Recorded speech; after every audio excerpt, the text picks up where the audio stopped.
Perjalanan ini bukanlah waktu yang singkat. Ada proses,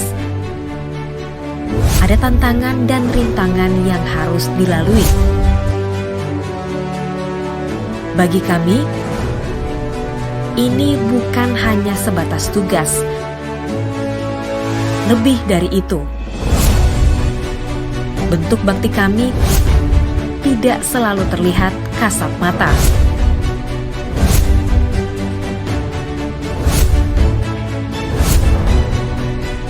Banyak suka duka yang kami lalui.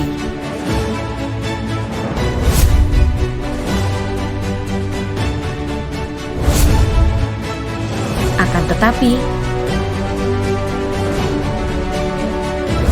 kami terus berusaha melakukan yang terbaik.